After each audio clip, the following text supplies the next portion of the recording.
welcome back to another Young Advisor podcast in the Let's Get Mental series. Today I'm joined by Jack. Hi guys. And Bri.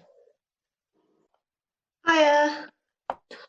And I'll be your host, Ollie, and our topic that we're tackling today is Blue Monday and sort of the January blues, as it were. So as people are probably aware, it's been quite... it's been an interesting start to the year, but I think it was around a week or two ago at the time of recording that was Blue Monday, sort of labelled the most depressing day of the year in inverted quotation marks.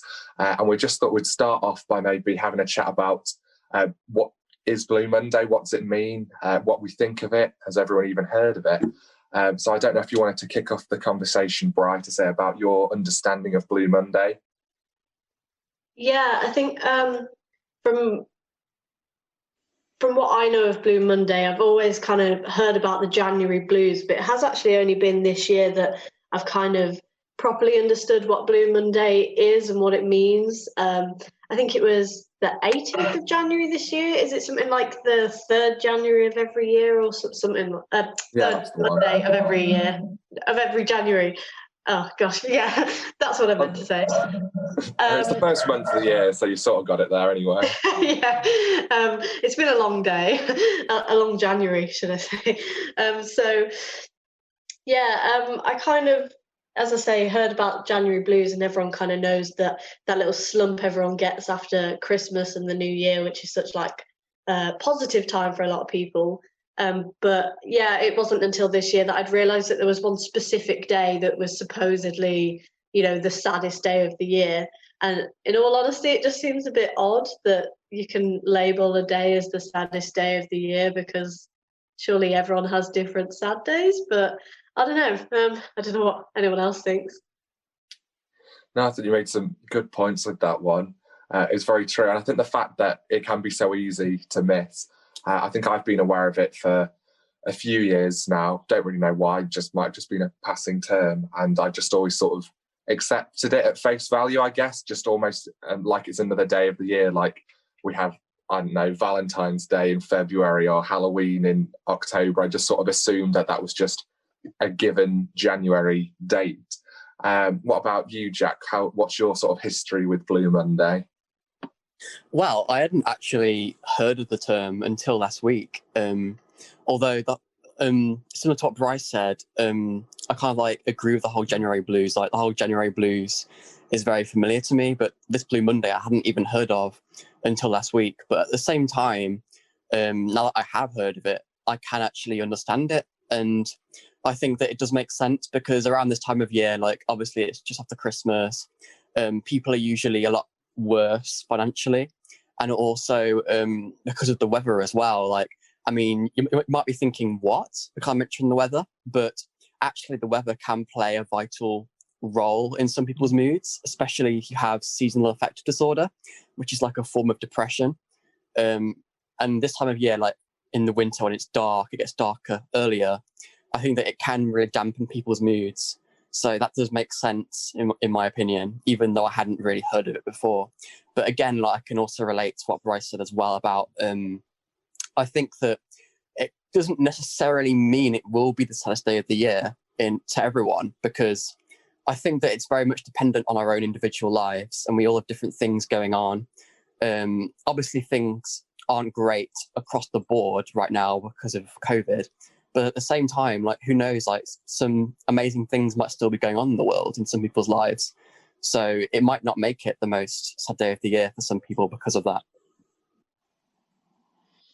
Very well put. And you've touched on some points actually that we're going to come back to a bit later on. But just to sort of summarise what we're at the moment, oranges, geez Louise, if I could speak. Oranges are very good though in January and February, fun fact of the day, though not very blue. Anyway, origins, if I could speak, of Blue Monday. So just drawing off an independent article, which I read, I think it actually came out on the 18th of January. It gave just sort of a brief little run through of the history and how it's actually as recently coined as sort of around 2004, 2005. And just for a summary for those who don't know, it was coined by a psychologist, Cliff Arnold, who was basically financed to come up with sort of a formula for this time of year, to basically give a reason for why people should want to spend more money, because he was paid for it by Sky Travel at the time.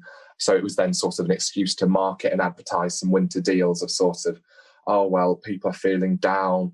Maybe they're feeling a bit low in their mood and their spendings. Maybe it's because they've had a really nice Christmas and now they've not got to see their family, or they're like back at the hard grind, as it were, or just maybe missing the sun. Because I think, like Jack mentioned, it can have a surprising effect on your mood, whether psychological or sort of more physiological. So he sort of came up with this, and I won't go into it, but there's actually quite an interesting looking equation you can find if you look for it. But saying that, it has been debunked since as sort of pseudoscience to market things to people, whether it's, oh, you've had a New Year's resolution, well, here, buy some products for it. Or maybe, oh, you've given up on it, well, don't worry, treat yourself to this, or treat yourself to a holiday away in the sun. But it probably explains quite a lot, actually, about the current culture of all the deals coming around. But I thought it was quite interesting, actually, to know that it was sort of fabricated like this, and that it's just become so commonly accepted. I mean, I don't know what people in the group think about sort of the origin story, if it was what they expected rather than the orange story. Jack, what do you think about sort of its origins? Have you been aware of that? Does that sound about right to you? Do you think it's an ethical sort of thing to do? What's an ethical thing to do? Sorry, could you just repeat that bit? I was just saying, with the creating sort of a concept of Blue Monday, like, do you think it's, I was just sort of exploring it a bit more, like, did you know about that it had come about sort of artificially, as it were? And like, do you think it's almost ethical to create it and almost trick people into thinking that they should be feeling sad?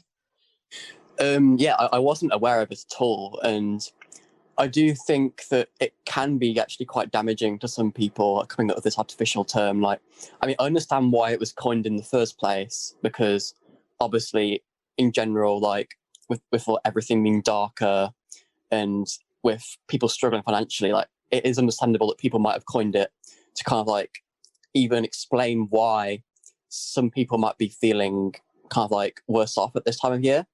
But at the same time, yeah, I think people have exploited it at the same time, and they've, like you said, they've marketed off it in a way, and they've kind of like used it as like leverage to promote holidays, or like their respective businesses, or certain kind of like feel good products like cosmetics, perhaps, like anything that kind of like can make you feel better about yourself, or all these winter sales as well that I've been seeing, like even after Christmas, like the sales continued through Blue Monday, I think in an effort to kind of to get you to buy things to feel better about yourself during this difficult time. So yeah, I do feel that even though it is just the way that it was coined, I think that there are some unethical kind of like implications and uses for it. Definitely, I think you gave quite a balanced view for that, because it is quite difficult, isn't it? Because although it was sort of being debunked, the whole notion of Blue Monday as not being factually, you're able to base it as the saddest day of the year.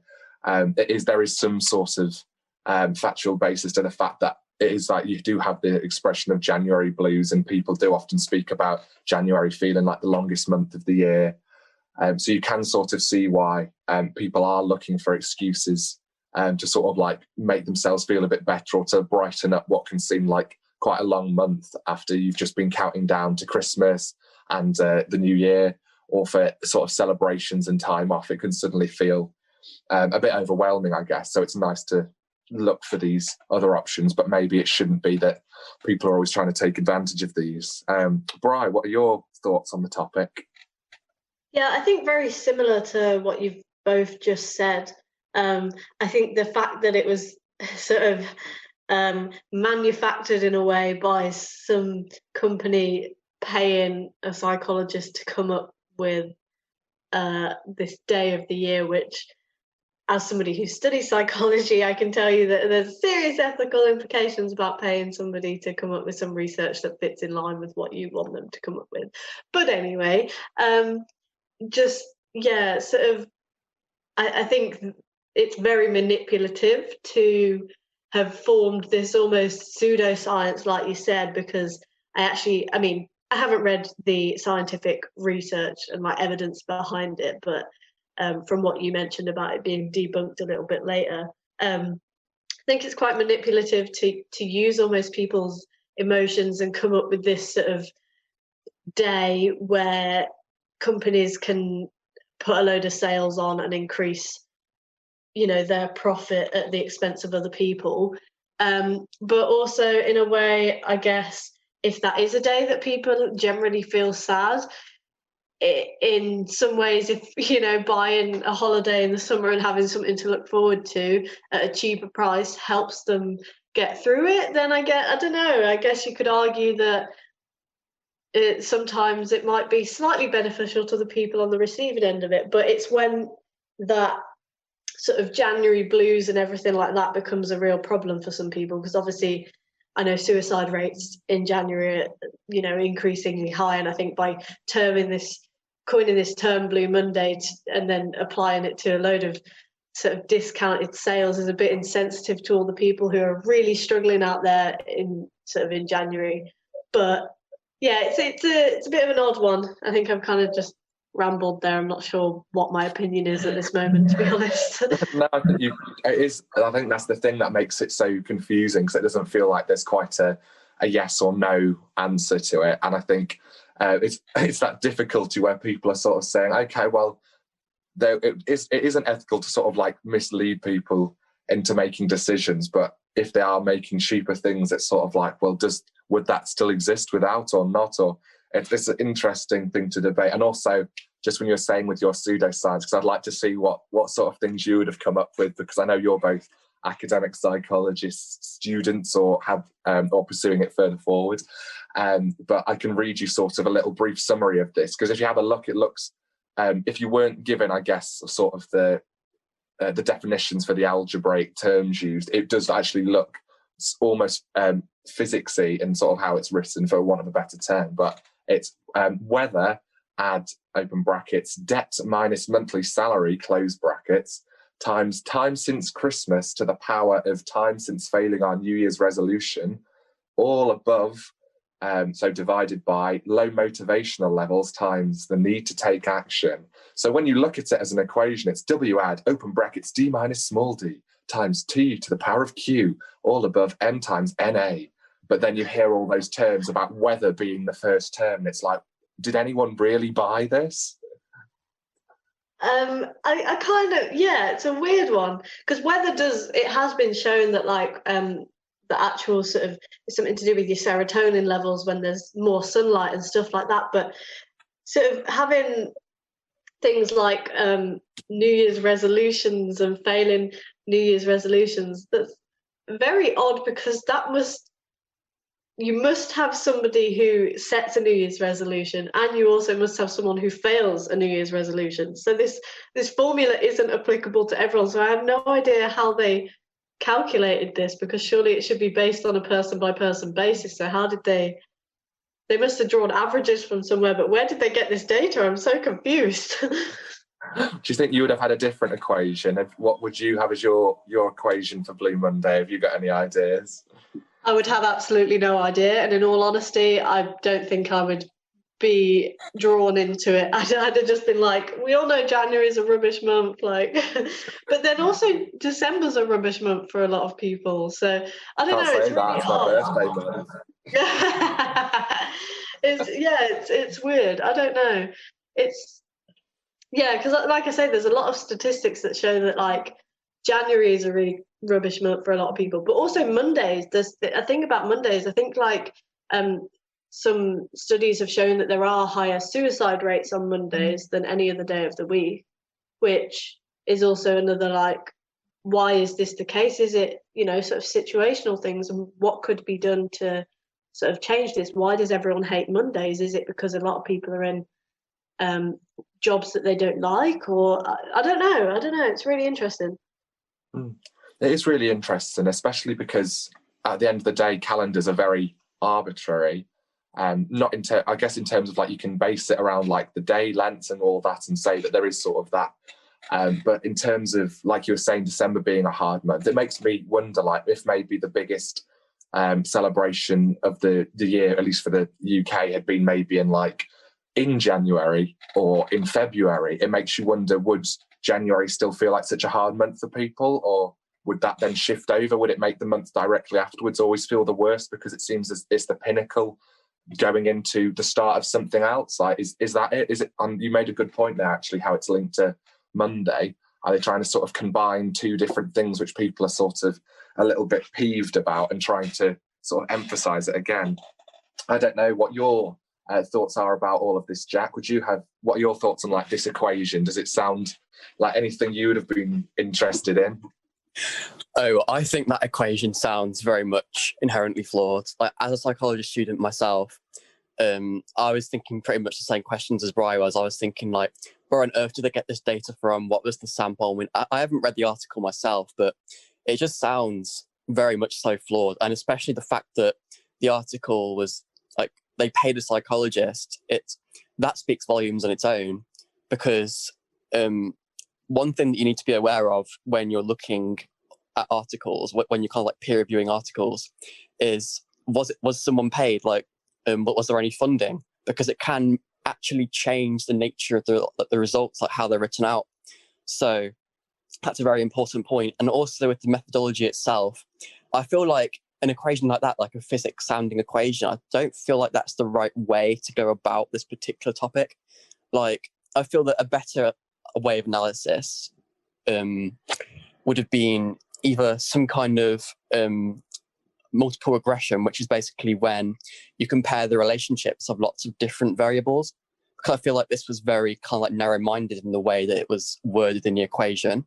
But also, I feel like qualitative analysis, so basically like interviews with people,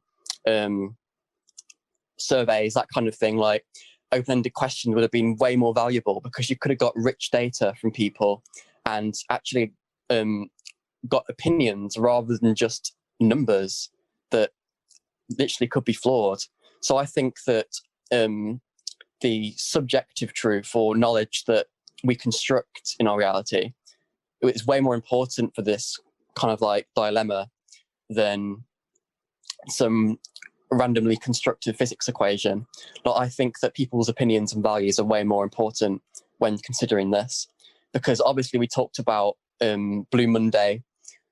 Obviously, it might not be Blue Monday for everyone because we all have different individualistic experiences. So I think it's important to kind of like collect these experiences from people and to kind of hear what they have to say. Definitely. I think you've both sort of debunked it quite well with that. And it is a very strange looking equation when you think of sort of trying to combine sort of apply sort of stone cold logic to something like this, which they've sort of tried to do on the surface level, but I don't think it's sort of gone all the way through. I mean, I did enjoy the point you were saying, I guess, of qualitative. So just for a little debrief of terms for those who don't know, sort of qualitative being more around the subjective side of things you can measure, sort of maybe like preferences area, where quantitative with this side being more numbery based, for a very poor explanation of it, but just to sort of give you more of an idea that you might have more of a survey approach for this side. But it does make me wonder, actually, and this came into my head, do you think your feelings around sort of this study would have changed if it had been maybe weighed in by like a health company or something to try and research into which day might be the hardest in the year so they could improve services? Do you think that would change your viewpoint on how you view this idea? I don't know if Bri, you wanted to start with that. I guess, yeah, probably, just having a different perspective on it, and like almost a different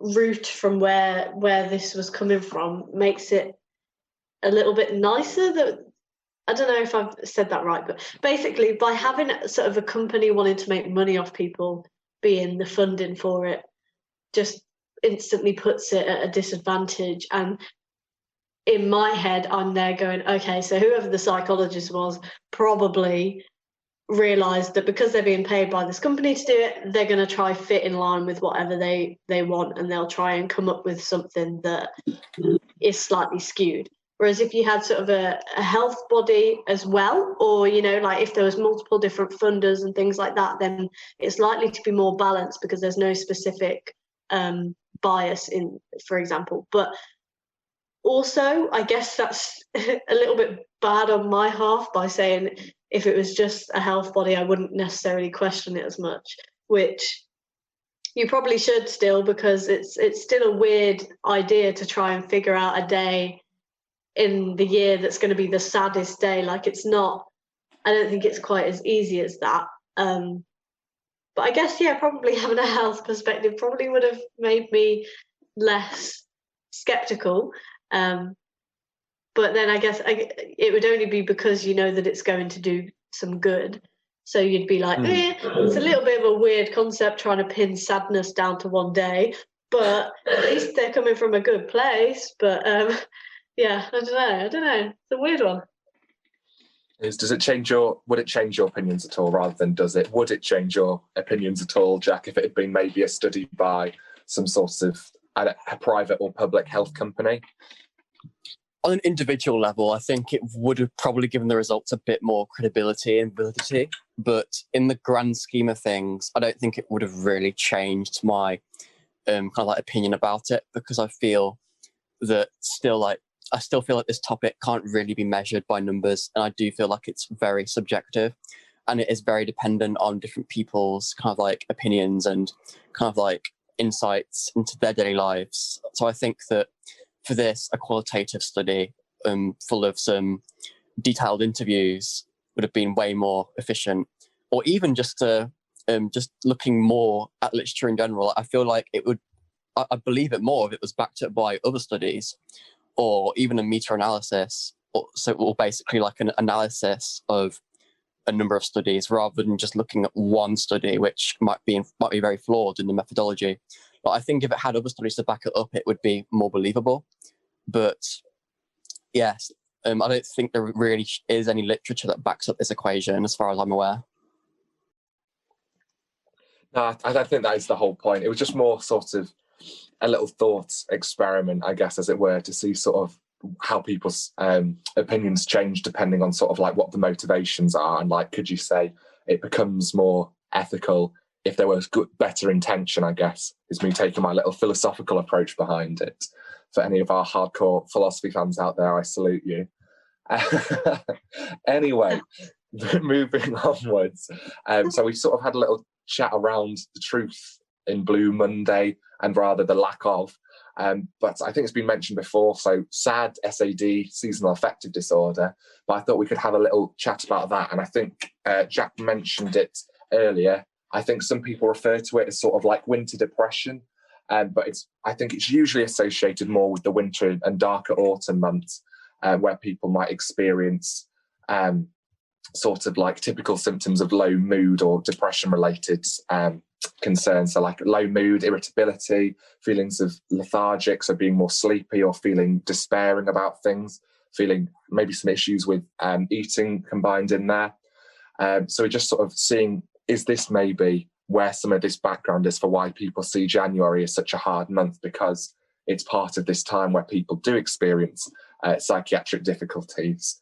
I think both of you have mentioned some good points around it. So sort of production of a couple of things in the body, a couple of hormones, serotonin, melatonin. I'm referring to the NHS website on seasonal affective disorder just to prove that I'm not plucking this out of the air, as well as the body's internal clock.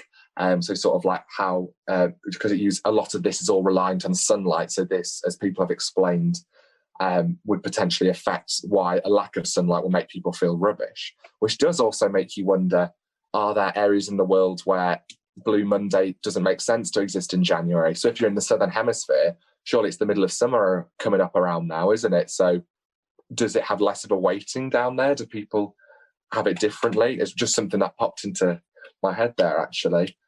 So that might be a different aspect, because I know they say that some people actually get seasonal affective disorder in the summer rather than the winter, and that can be that sort of skews the whole thing again. So I guess to try and link it back to the point I was saying, sort of seasonal affective disorder, do we think that this might offer some explanation behind the January blues or not seasonal affective disorder, or Blue Monday, that's the other one. Bri, did you want to start before I keep on waffling? Yeah, I think it kind of, seasonal affective disorder is like a sort of actual clinical sort of evidence base of what I guess they're trying to say by sort of January blues and stuff. Obviously, I think January blues is a lot of the time used very, very sort of like frequently and just sort of blasé. So I'm not saying that everyone who suffers from January blues also has seasonal affective disorder, but it's exactly like you said, Ollie. It's to do with sort of situational factors which influence your sort of biological mechanisms, and then this causes other things. But I do also think that there's like Christmas and things like that, which can influence some people's January blues. Like Christmas can be a really tough time for some people in terms of financial situations or things like that. It can also be a really good time for some people, Christmas, and then coming back to sort of reality in January can feel like a little sort of plummet downhill. So I think they're kind of interlinked, and you can see the scientific reasoning behind it from a lot of the research into seasonal affective disorder. But I think the January blues generally are just not to the same extreme as seasonal affective disorder, because obviously seasonal affective disorder happens pretty much throughout all of winter, not just 1 month. So yeah, I think it's just differentiating between the two, but it does provide a bit of some sort of clinical evidence as to what the mechanisms are underlying this whole theory that we feel sad in January and on Mondays. No, very eloquently put, I think, there. And yeah, I think by the sounds of it, although I'll come to Jack for your opinion now, it sounds like there are quite a variety of factors, I guess, underpinning what this might be. And I think we've touched on a few of them here. But yeah, to focus back in again on sort of seasonal affective disorder, how do you think this plays into Blue Monday and January blues, Jack? Yeah, obviously, I think seasonal affective disorder does play a vital role in kind of like the term of Blue Monday, because obviously it's darker at this time of year, and not only that, but it's also colder. And I think it can be more difficult to get up in the morning when it's colder as well as darker. But it's funny enough that you mentioned body clocks, because you're absolutely right about that, because I just thought of something. I remembered back to A-level psychology, and we were talking about what we called circadian rhythms, which are basically your body clocks. And with seasonal affective disorder, it would make sense that you felt more lethargic during this time of year because it's darker, because basically I think this is part of the brain called the suprachiasmatic nucleus, and usually you find it easier to wake up and to kind of like get up when light reaches that. And obviously when it's lighter at like lighter times of the year, it's easier to get up because of that on the whole. But when it's darker at this time of year, especially with people with SAD, there isn't as much light reaching the suprachiasmatic nucleus, so you do feel more lethargic, and it can feel harder to get up earlier, at least, because of that lack of light. So that's just an interesting fact that I was reflecting on. But yeah, I do feel that seasonal affective disorder is kind of like a major part of Blue Monday, as well as obviously the other factors as well, such as obviously kind of like crashing after Christmas financially, and maybe even failing to meet New Year's resolutions that you've made. Like you might have broken one already. Because I know that when I made them, because I used to make them, like when I made them, they quite often fail early on. So I started making kind of like goals rather than resolutions, because I was aware that it could bring me down in January if I didn't meet these resolutions and keep to them.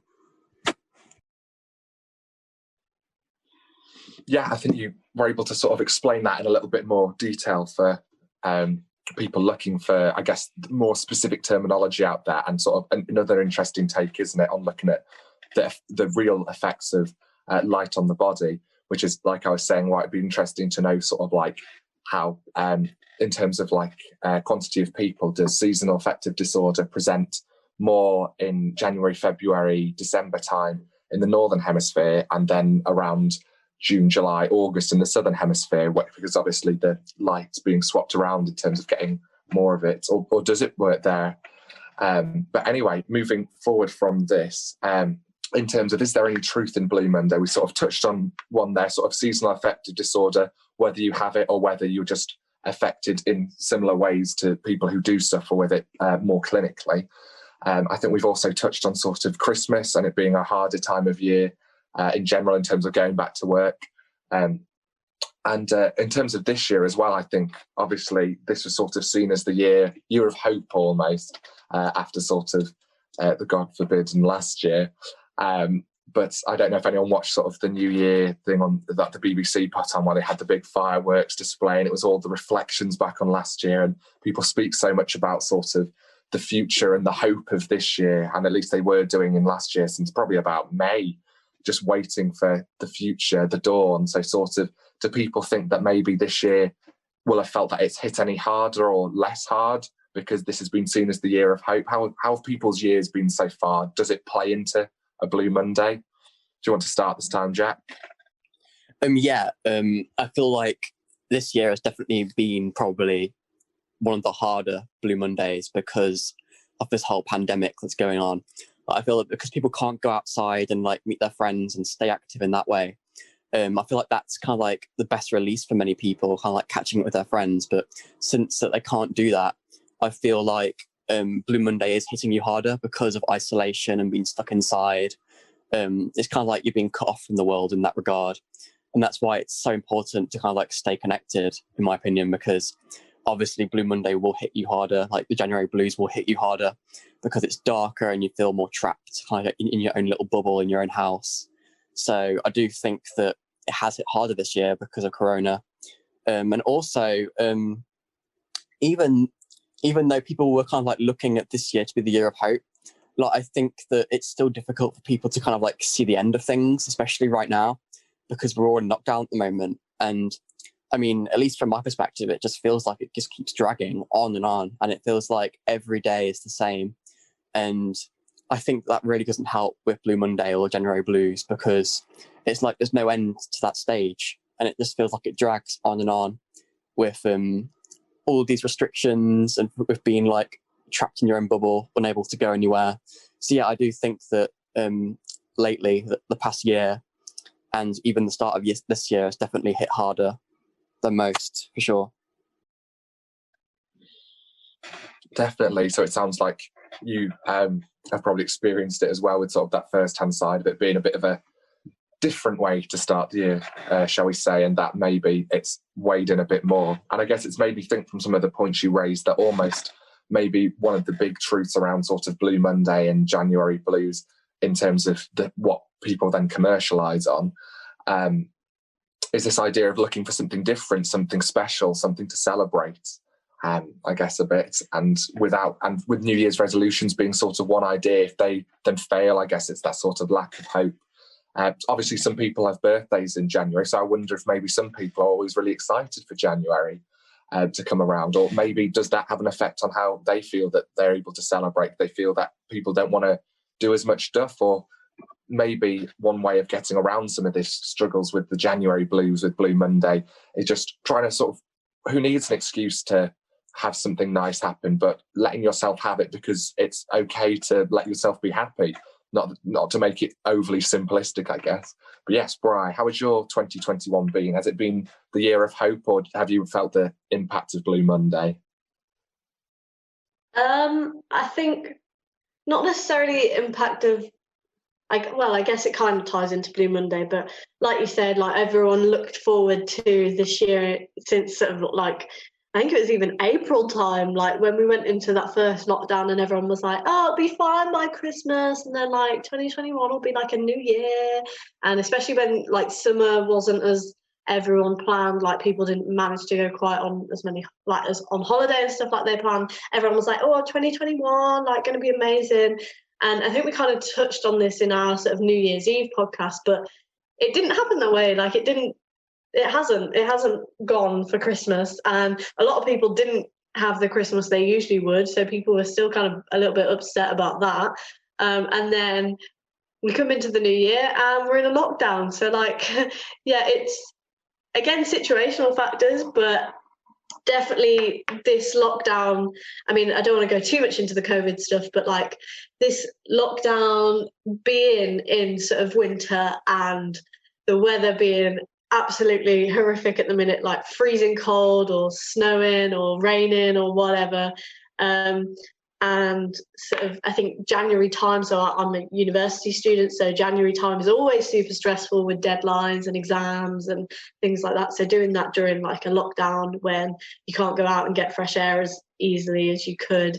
And like, I think, again, we've talked about this a little bit more in other podcasts, but how it gets darker earlier.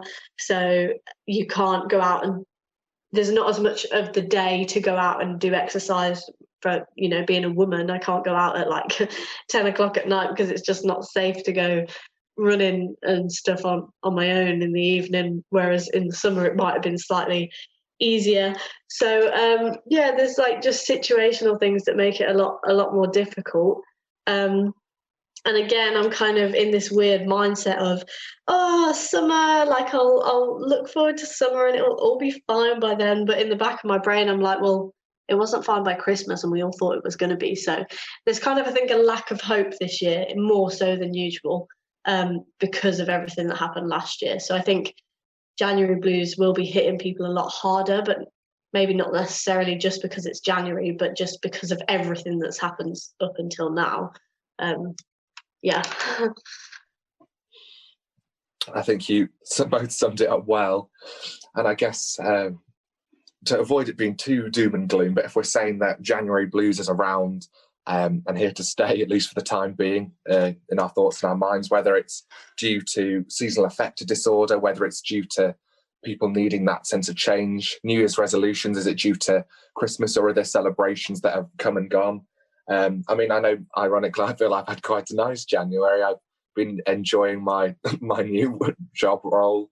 And I've managed to actually be the last standing member of my nuclear family to have completed January. Saying that, there's still 5 days, so I won't jinx it so far.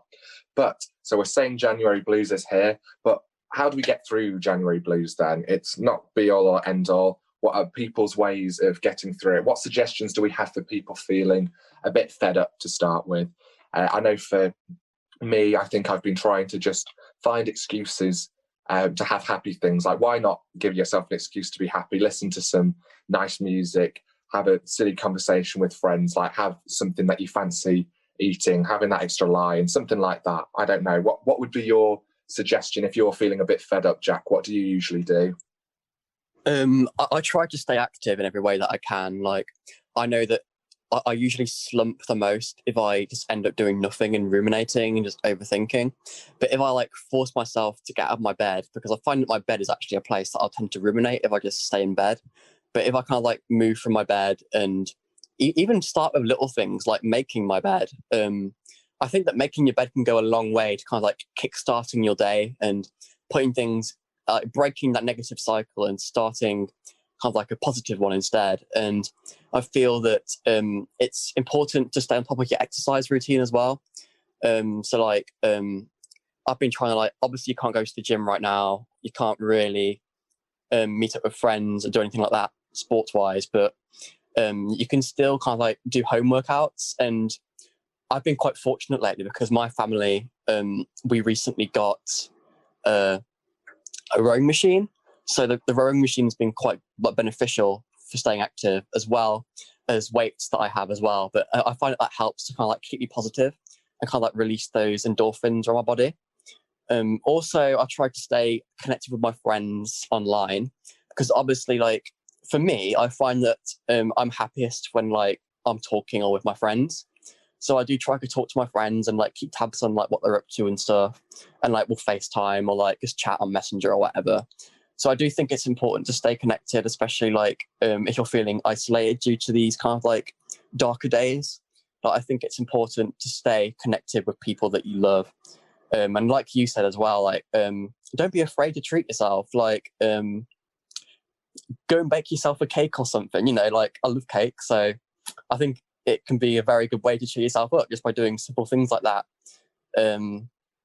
So yeah, like, I think it's important as well. Like maybe it's also a good idea to kind of like reflect on like things you used to enjoy doing, and maybe you can start picking up again.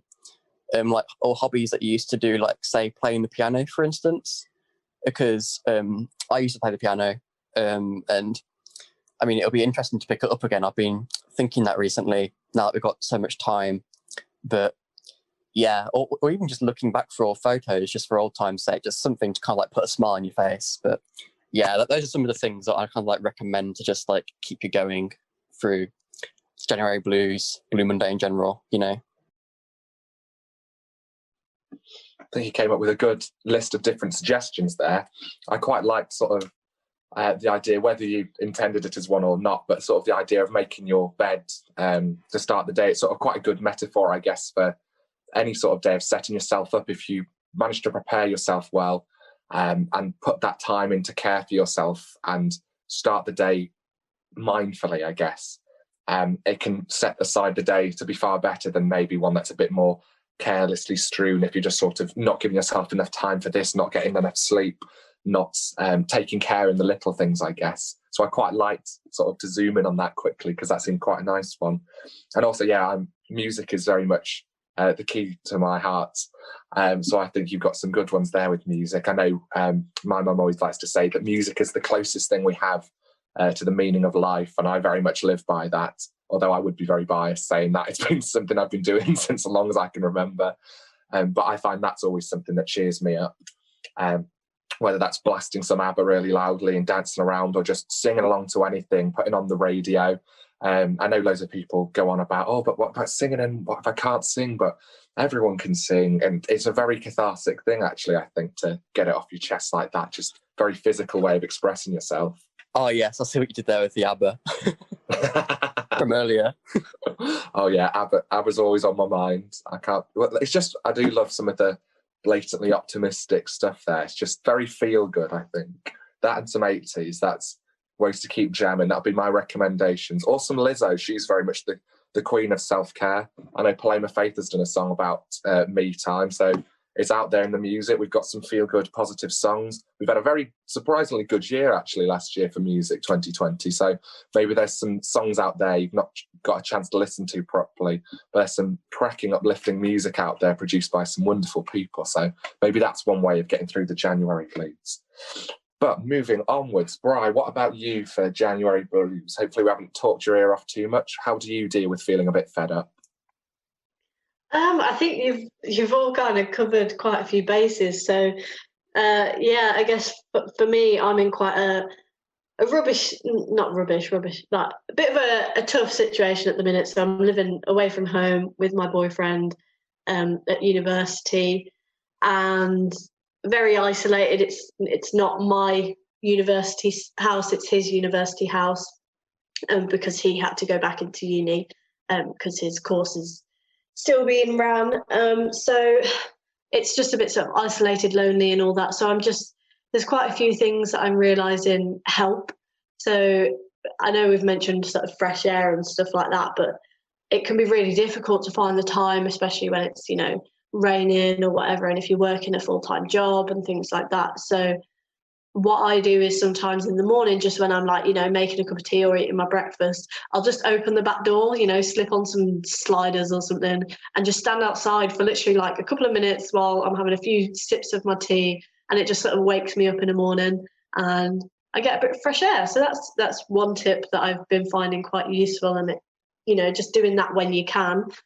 Even if you can't go for a full-on walk, just taking those moments to sort of step outside. But also reading. I think reading is a really nice way of sort of taking yourself to a different place without physically doing it. I know a lot of people read on holiday because you can just sort of relax and things like that. And I think if you can get into a place in your home life where you can have a read of a few chapters, you almost get submerged into a story, and it sounds a bit cringe, but you're taken elsewhere because your mind is focusing on something else, and you can almost live someone else's life for a little minute because you're reading a book, and it's easier to do it that way than watching a program, I think, because sometimes when we're watching TV and stuff, we're not fully connected to it. Like, I know I go on my phone while I'm watching TV and things like that sometimes. So I don't know, I just find reading a book really super helpful, and keeping in contact with friends and family, like Jack said, like,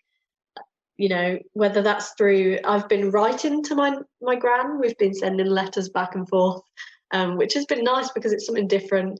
It's something that I have to actually do, and getting, you know, putting pen to paper and expressing my thoughts and feelings and stuff to her is really actually quite nice. And then the little excitement when the postman post something through the letterbox. I bet all the people who, you know, are used to sending letters before phones were invented are listening to this thinking, oh my gosh, I'm so old. But it's just, it's quite nice waiting for the letter to come back through the door. So that's just, you know, finding inventive ways to stay in contact with people and making it so that, because I think we can get stuck in texting and then it doesn't quite have the same effect. So having a nice long letter or a phone call or things like that can be really nice. I think you've come up with some other really lovely options for that there. We've covered quite a lot of bases here. What was I going to say? Oh, yes. It's almost sort of, when you're saying with the letter thing, I really like that. It's almost sort of finding, and with reading, I guess, sort of that more mindful time potentially of really immersing yourself into an activity completely. And I guess also sort of that movement into reading, or maybe sending a letter or something like that, working towards performing a song or creating a project art-wise. Maybe sort of that's part of something that can help people a bit through January blues, is that move away from instant gratification, not in terms of trying to paint people out as bad people, but maybe that's what people need, is they need a bit more of a goal to work towards, a bit of something to look forward to completing, that sense of accomplishment, I guess. And as much as it's nice to watch TV and films, there's nothing wrong with that. Maybe that suits you. Maybe for some people, finishing a book or writing letters and having to wait to get the results back, something like that, it gives you that sort of expectancy, I guess. And maybe that's what people are missing, is rather than sometimes the celebrations are there, but maybe they need the thing to look forward to, because sometimes I think that can be just as powerful as the thing in itself. It's almost like the wait before Christmas can sometimes be more fun than when it's sort of all the presents are opened in the afternoon. It's sort of, oh, well, another year that we have to wait for that then. Whereas sometimes I feel it's almost more exciting on Christmas morning before you've been able to do it, and you're just waiting for that moment, I guess. I don't know what people think about that, or if I'm just making it seem a bit too, I don't know, fairy tale-esque. But yeah, I think I agree, and I think you can be a lot more present when there's sort of things like writing the letter or reading or working towards a goal, because your mind is, you have to bring yourself to be very present and, you know, work towards something. So yeah, I definitely agree. It's been really useful for me, so I'd recommend people to give it a go.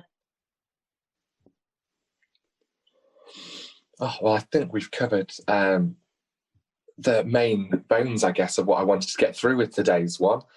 So just to sort of summarise it back round before we come to a close, I just wanted to bring the question back into frame of, do we think there's any truth in Blue Monday? Is it a useful recognition of shared hardships, or is it just a sensationalist capitalist phenomenon that's just been exposed to be one? Like, where do we think it lies? Do we think it's a big sham? Do we think it's based in truth? Should we be respecting this? Jack, do you want to start? I think that the actual day of Blue Monday, I don't really think it's that credible. I think I prefer the term January blues, purely because I don't think any one day can be the peak of anyone's sadness, because we all have different individualistic experiences. Although I do obviously think that this time of year is definitely a thing with the whole seasonal affective disorder, and obviously people have been worse financially off. So I think that all of that doesn't peak around that day. I think that is actually, it goes on for longer, for a couple of months, actually, a few months. So I think that the actual day of Blue Monday, in my opinion, isn't really that credible. But I do agree with the term January blues on a more kind of like different note there. Yeah, so it's sort of, I guess, the idea of rather than looking for the worst, just sort of being a bit more aware that it can be a harder time for people for those first couple, and I guess just treating yourself with a bit more respect. Because I guess self-care is an ongoing practice, isn't it? As I'm sure some of our other young advisors who are keen self-care activists would agree. What about you, Bri? Do you think there's any truth in Blue Monday? Are you cynical of it? Do you think it's a good idea? I guess kind of similar to Jack. I'm a little bit cynical of the Blue Monday in itself, and the idea behind, obviously, the whole sort of capitalist selling and promotion of stuff and the reason that it was created. But yeah, again, like Jack said, just the idea of January blues, and I think having this little coin term for the relatively shared emotion that people feel a little bit after Christmas and, you know, in January and going back to normality, and how it can be a bit disheartening, gives people that sort of, yeah, that shared experience that they're not alone and that it's normal. Well, not normal, but yeah, you know what I mean. But yeah, so the Blue Monday I'm a little bit skeptical of, but January blues, I think, helps a lot of people understand their emotions, and like you say, it allows people that time to go, oh, it's, you know, the January blues, I'll run myself a bath and do the self-care because it's January blues. Whereas I think sometimes in other moments of the year people don't feel as though they can be feeling down. But that being said, people feel down at any point in the year, and that is also okay. So, you know, self-care all year round, please, people. Really well put there. I like that. It's maybe like looking for those brighter sides of it, and actually that people can feel down, but maybe it's giving people time where they feel okay to not be okay a bit. It's a bit more socially acceptable, I guess, because it's that shared sort of understanding that this is the time where we're allowed to not feel as bad. But maybe, like you said, just we need to extend that forward to a bit more respect about people struggling at any time of the year, and same with self-care. But maybe that's one thing we can do going forward, rather than looking at it as being January blues and Blue Monday, but looking at this as sort of, this is the time for self-care, thinking, I don't know, not problem focused, but looking more at sort of solution focused, looking more at sort of the good things than the bad, I guess. Maybe that's one start. Maybe I'm being too much of a blatant optimist here, but I don't know. Sometimes it's nice to be able to find the good in the hard things. So thank you, everyone who's tuned into today's one. I hope that it's been somewhat educational or interesting for people, even if I can't pronounce origins, and I still can't do it. But yeah, so if you liked today's podcast and wanted to know more, please feel free to contact the advisors through our email, or through any of our social media channels, CYPI at MidYAs or Twitter, or at Midlands_YA for Instagram. And I just wanted to end on a final thought here, where we're flipping it on its head, thinking of all the good things that there are in life that we can still enjoy. But dance like nobody's watching, love like you've never been hurt, sing like nobody's listening, live like it's heaven on earth, which sounds very cringy, sort of middle-aged woman on the wall quote. Nothing that there's wrong with that. We love a bit of middle-aged women empowerment. But apparently that's Mark Twain is where I saw that, so would not have expected that. But it is a nice little thing, is it, to think, well, okay, we're still here, we're still alive, let's celebrate all the great things that we can do. But yes, it's goodbye from me, Oliver, and if Brian Jack would like to sign off, and we'll see you all next time. Until next time, guys.